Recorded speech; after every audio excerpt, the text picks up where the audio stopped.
All right, let's get into a topic that, I'm guessing, hits close to home for a lot of you. It's something that gets misunderstood all the time. Today, we are going to break down exactly why some of the most intelligent people out there absolutely cannot stand small talk. You know the feeling, right? You're in a crowded room, maybe at a party or a networking event. Someone walks up with that forced smile, ready to talk about the traffic or the weather, and boom, a wave of exhaustion just washes over you.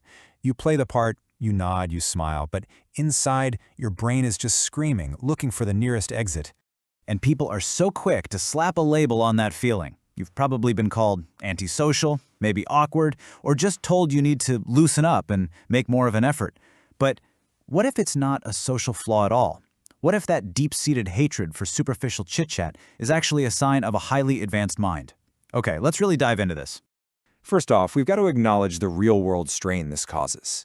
For a lot of people, this isn't just some minor annoyance. It is a genuinely, deeply uncomfortable and frankly draining experience. And it feels totally bizarre when you see how easily other people seem to navigate it. And that feeling? It's completely real. It's not in your head. Forcing your brain to engage in small talk is like making it run a mental marathon.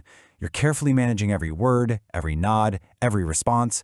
Meanwhile, everyone else seems like they're just on a casual walk in the park. This isn't a personal failure. It's a known psychological phenomenon. You're dealing with a huge cognitive load while others are basically on conversational autopilot. So, why? Why is it so draining? Well, it's because your mind isn't wired for just any kind of interaction. It has a very specific need. Your brain literally craves depth. This has nothing to do with being antisocial. It's all about a fundamental need for cognitive substance.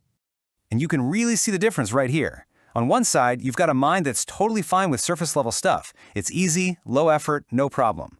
But on the other side, an intelligent mind requires depth and substance just to get interested. Without that stimulation, it just gets bored, plain and simple. That shallow back and forth doesn't give your brain the data it needs to actually engage. And this is really the whole point. You're not just trying to fill the silence with noise. You want to talk about ideas. You want to figure out how complex systems work, or actually understand what drives someone. When a conversation has no real substance, your mind just naturally checks out. It's trying to find a meaningful signal in all that static. But it goes even deeper than just being bored. The issue is also about the efficient use of your mental energy. Which brings us to the very real, very high cost of trivial conversations. There's a concept for this. It's called essentialism. Think about it like this. Your brain has a finite amount of energy every single day. It's like a battery.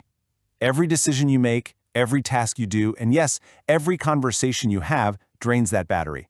So people with high-powered minds instinctively become fierce guardians of their energy. They practice essentialism to make sure that precious mental power is only spent on what really, truly matters.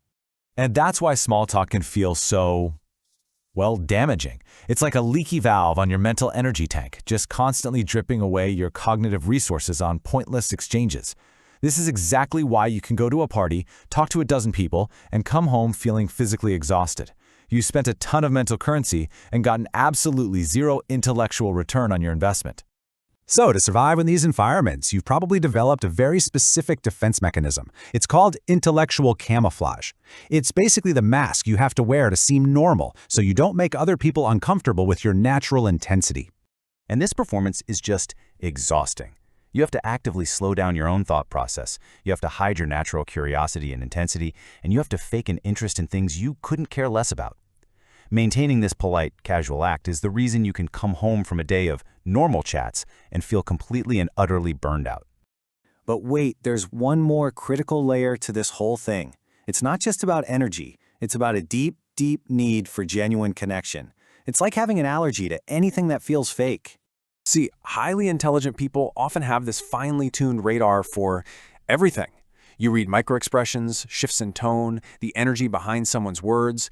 You can instantly feel that disconnect when someone is just going through the social motions.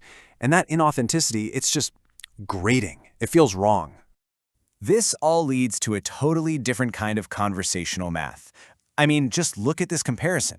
For you, it's not even a contest, right? You would choose one intense, 3-hour deep dive that actually changes how you see the world over 30 superficial 5-minute chats that go absolutely nowhere. It is always, always about quality over quantity. And here is the ultimate proof. When you finally Finally, find someone who can meet you on your level, who gets it. Everything changes. All of a sudden, you're the most engaged, energetic, talkative person in the room. This proves it was never about a lack of social skills. It was always about a lack of substance. So, what do you do with all this? The final, and honestly, the most important step here is to stop fighting against your own mind and start leveraging its unique design as the powerful asset it truly is. The second you truly accept that your brain just operates on a different frequency, you can stop wasting all that energy trying to force yourself to hit in. Instead of burning it on social filler, you can redirect that immense processing power toward creating things of real value. And this is where your mind doesn't just work, it absolutely shines. These are your superpowers, your ability to see complex patterns that other people miss, to audit broken systems and see how to fix them, to cut through all the noise and get to the core of an issue. That's what you need to build something real and meaningful. Let's just end on this really powerful idea. Your intolerance for triviality, it isn't a weakness you need to work on. It's evidence. It is proof that your mind was built for something bigger. It was built for substance, for precision, and for truth. So the real question to walk away with is this. What could you achieve? What could you build or solve or create if you just stopped apologizing for the way your mind works and started using all that energy to create something real? That's the question. Thanks for joining me.